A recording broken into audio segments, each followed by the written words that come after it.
What the hell is this creature, right? Yes, he has 3 heads, 6 arms, and is from a galaxy far, far away, and he hunts people for a living. So I wouldn't talk too much shit about him.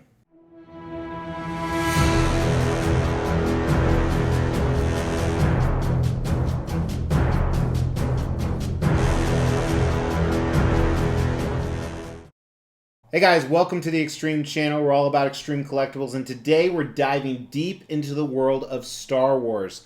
That's right, this is Bossk, a character who's not really well known in Star Wars. Most people will recognize him, but they don't know much about him.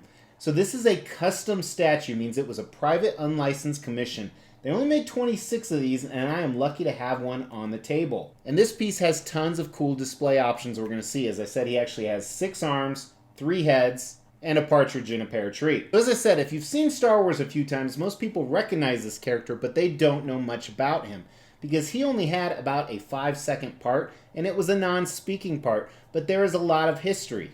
Now, while I'm not an expert on a lot of that history, I do know his real name was actually Bossk Kradask, or something like that, and he came from a long line of bounty hunters. His father actually was a famous bounty hunter that actually hunted Wookiees.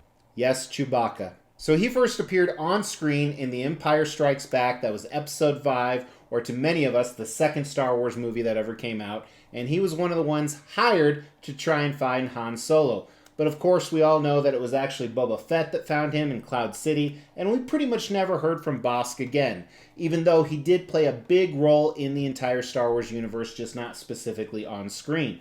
And we're not going to talk about that today because honestly, I don't know too much about it. So I purchased him because I love Star Wars memorabilia. You can actually check out this video right here where I go over all the different Star Wars stuff that I have. And it is a little outdated, so I have added quite a few new things to the collection. And he is one of them. So besides him arriving today, I have some other Star Wars exciting stuff arriving. You can check out this video right here called Extreme Expos. This will all come in December or January. So what's really excited me, as I said, this is a private unlicensed commission. It's sold out. I can't help you get any. I can't give you any information. But I have a number of pieces coming from the parties responsible for this, and this is my first piece in hand. And usually I have this rule that I never buy more than 2 pieces until I get one in hand to see how the quality is.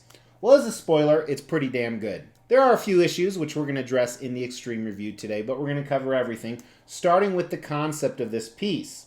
So again, it is Bossk. And unless you're a Star Wars encyclopedia, they could pretty much do anything with the concept that they wanted to, and fans would probably be happy. But I think what they did was decently smart. Check it out. Now on the base here, one of the things, just so you know, during the review, you're going to see some dust. Had a lot of factory dust on it. I haven't cleaned off yet. But you have what is assumably kind of like Cloud City or a ship, kind of an industrial area, which I think fits him well because we only saw him on a ship. You assume bounty hunters, especially in the new Mandalorian series, they spend a lot of time on their ship. There's some piping, some other metallic stuff. I think the base is pretty simple, but they didn't make it too simple. I hate museum-style bases that don't have anything, so I like that this tells a little bit of a story. I can put him actually next to Han Solo in the Millennium Falcon base from Sideshow. And as you move up, he's in a lounging position, and one thing you're going to see is that his proportions are all out of whack. Well, that's because he's not human. He's a humanoid, lizard-like creature.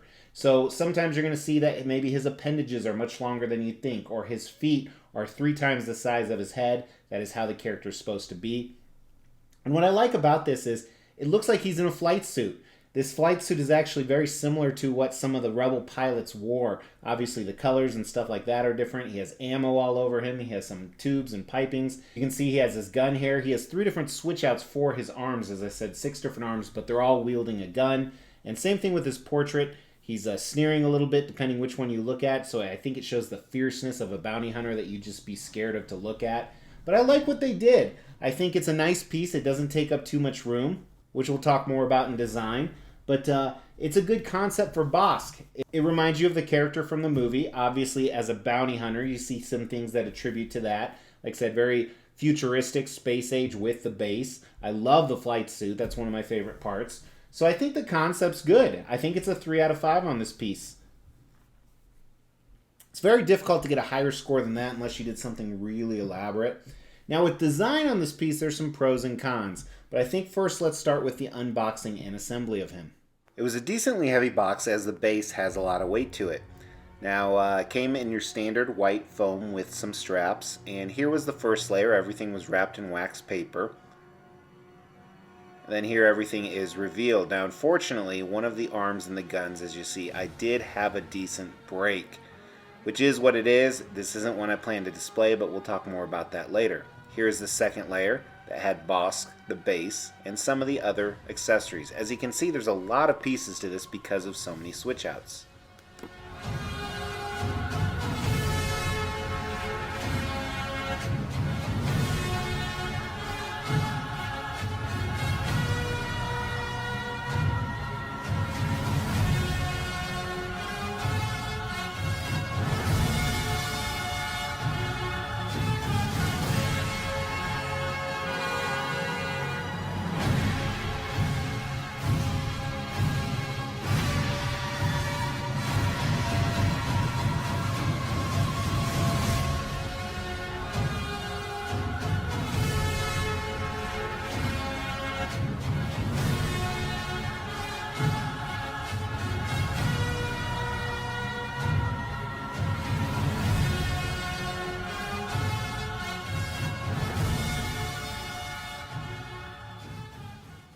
Alright, so let's get the dimensions as well, and it's a little difficult to tell what's the front of this statue. Is this the front? Is this the front? Is that the front? But let's say this is the back. So the widest point is about 13 inches. Not bad for a 1/4 scale. Then the deepest point is probably this side. But about the same, 13 inches. And then the tallest point, now this is without him brandishing his gun above his head, which is a switch out option we'll look at, is just over 18 inches. So let's look at those switch out options. Now the way it works is there's 3 different portraits and then 6 different arms. However, the arms have to be paired up with the correct arm so he's brandishing the gun correctly. Let me show you what I mean. So first is what you've just been looking at. He's kind of holding the gun down. He's not really aiming with it. Then this right here, this is the broken piece I had. This one, he's more aiming with it. It's a little bit higher, almost like he's about to use the scope. And then you have the one where he's holding the gun over his head and his left arm is draped on his knee. First portrait here is his mouth closed. This is my least favorite portrait. I'm going to put this back in the box. I'm not going to use it. This one he's kind of sneering. I like this a lot. At first I thought I was going to go with the final one we're going to look at, but I'm really digging this one a lot more. And then the final one really makes him look really reptilian, kind of like a dinosaur. His mouth is open. See his tongue on the inside.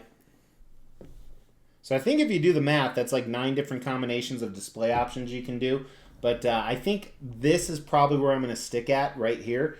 Probably put the other arms back in the box, namely because I think it just displays the best like this with either of those last 2 portraits we looked at. Now I want to talk about some of that design. Now I want to talk about the design because something you didn't see in the assembly. So the way that the gun actually hooks in, first his shoulders down to his elbows are one piece and then his arms are another piece. And because of that, that helps with the fluidity of moving the gun to make it to connect to both arms. And then the stock on the gun actually comes off and goes in. So really smart way to do it because you have a little bit of looseness to actually connect everything, but you're not worried about it falling apart because these magnets are some of the strongest magnets I've ever seen on a statue. I'm even having trouble lifting that with just my hand. However, I had some QC issues on mine, not only that break with that one that you saw, but it doesn't fully fit in. You actually have to remove the magnet on the shoulders a little bit and let it set so that it sits in flush. Now that could be from temperature fluctuations or whatnot, but I'm not displaying that option anyway, so I don't really care. The other thing we didn't talk about is they have this cloud of smoke on the back you saw me install. First of all, with the paint and sculpt, we'll look at it close, but I don't like it, but you can remove it. So that's kind of nice. So here's a picture of it with the smoke, and then a picture without. All of it's sculpted other than the strap on his guns and then this wire on him. So on design, despite my shipping and my QC issues, I think the design's a 4 out of 5. I think they did a really nice job. It's a really different kind of stance. It's a little bit more dynamic. But now let's talk about the paint and sculpt on this guy, and this is where the real money is. Did they do a good job? You know, no one's really done a Bossk statue. I know another custom group did one, but some of the pieces I've received from them are kind of lacking in the paint and sculpt. So let's check him out. All right, so first thing I want to start with this time is the portrait. Starting with the first portrait I didn't like. Now, a lot of things you're going to see on here, you have bigger scales, smaller scales, these little bumps. I like the colorization, especially in the light here. You can see oranges and different colors of browns. But here how his mouth is kind of closed, kind of boring to me, where I do like this sneer he has. I think they did a great job on the sculpt of this, how his lip is kind of curling back. Then look at the paint job around his teeth, his eyes. Almost has this Sauron type eyes from Lord of the Rings. But I think they did a great job overall with a lot of the features of Bossk himself. And then even the last portrait with his mouth open, a lot of detail on the inside of the mouth where his tongue is. And you'll find it all over. The paint is incredibly clean. And when I say clean, I mean that it doesn't run over to where it shouldn't. So for example, this pink doesn't run over to the brown where the teeth are painted. I like the shiny gloss they put on there. But yeah, very, like I said, kind of a mix between a dinosaur and some type of reptile. So I think the likeness is very good as well.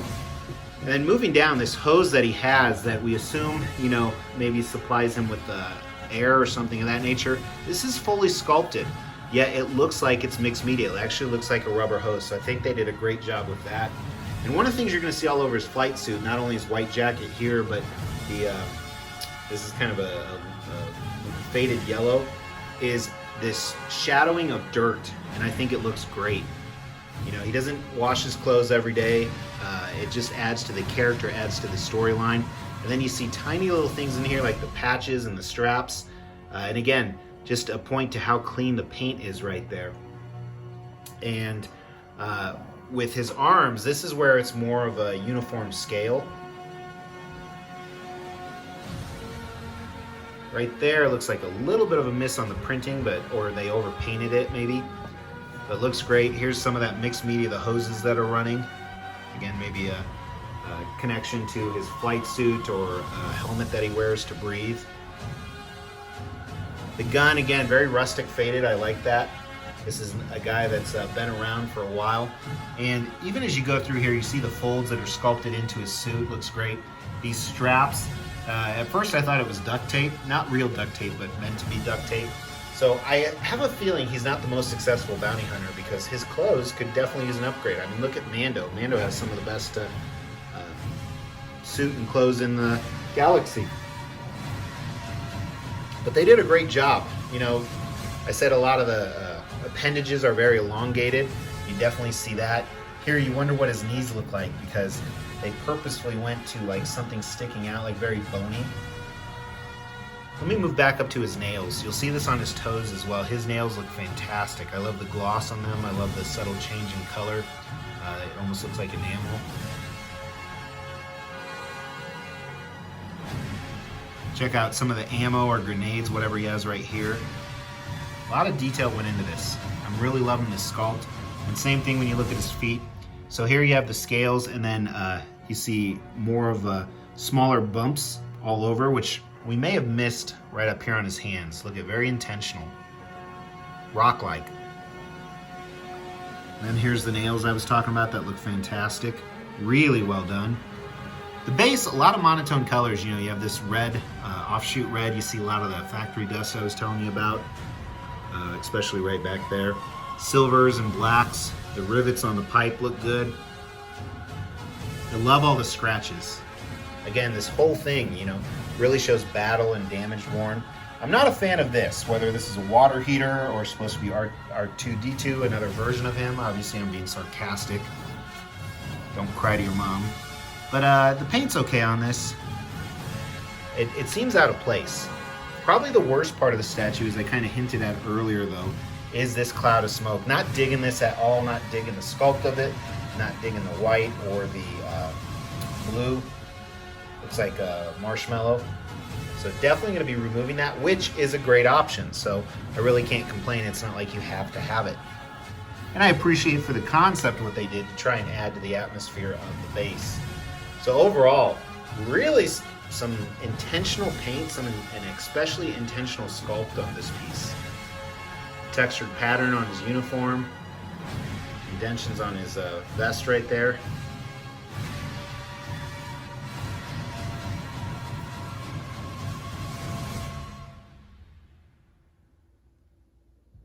Really impressive. Pretty impressed. Even though I don't love the colors, just because it looks kind of weird, and this, I think I almost need to take this smoke out of the entire equation for the grading. But I think the sculpt on him is pretty decent. I like a lot of the detail in the skin and the texture. So I think the sculpt's a 4 out of 5. It's really well done. Paint, I'm kind of between a 3 and a 4. I think the paint's done really well. The smoke is really killing me. The base, like we talked about, not too bad. I wish they would have broken it up a little bit more with something. And I don't know if I'm a big fan of this, like I said. So I think it's a 3 out of 5, which is still a very good score. Almost a 4 out of 5 on the paint. Now, value for this piece. First of all, there's not a lot of Bossk 1/4 scale, because that's how big this is, 1/4 scale. It's 4 times smaller than what a real-life version of Bossk would be. Not a lot of these 1/4 scale Bossk are out there. Like I said, another custom group did, and they usually do 50 to 100. There's only 26 of these guys, and price was right at $700, which is about what a 1/4 scale piece goes for nowadays. Now, because it was manufactured overseas, shipping was a couple $100. So you're right around $1,000 all in for him. I definitely think you can get your money back, so that's definitely a 3 out of 5. Star Wars collectors are really big. A lot of the people watching my channel are more watching for statues than Star Wars, but I definitely think that the value is here because he's so unique. I would say he's a 4 out of 5 on the value. He's not much more expensive than some of the sideshow pieces they make a run of 6,000 of. So does this statue have the X factor? That's not a cumulative score, but when you look at him, is he like, wow? You know, he's not a 5 out of 5, but I do like him a lot more than I thought I would. So I think for that reason, I'm giving him a 4 out of 5. He's pretty cool looking, and I can't wait to put him next to, after, you know, I grow up, because my voice just cracked. So after I grow up and go through puberty, I can't wait to put him next to XM Studios Boba Fett. I have some other bounty hunters in the Star Wars world coming. I have a Mandalorian from the same group. I think they're all going to look fantastic stacked next to each other. If you want to see what that looks like, check out the Extreme Channel Instagram and Facebook page. The link is in the description below. And after you check that out, check this out. As a thank you to you guys, we're giving away these 2 exclusive Mortal Kombat statues from Pop Culture Shock Toys. We've already given away this Sub-Zero. It's being shipped to the winner of the 15,000 sub giveaway. Up for grabs at 17,500 subs is this exclusive Scorpion statue. First thing you need to do is make sure you've liked this video, you subscribe to the channel, and you've hit that bell notification. Second thing is, we are going to pick random videos. This is one of those random videos, and insert this segment somewhere. You need to make sure you comment on that video. We are going to pick a random comment from one of said videos, and you will be the winner of this Scorpion statue. Alright guys, thanks for tuning in. Let me know what you think of Bossk. If you were a Star Wars collector, would you put him in your collection? In the meantime, make sure to hit that like button if you have not. Hit that Mr. X logo. Over 60% of you are not subscribers. I drop daily content, so that means I will see you tomorrow. Take care.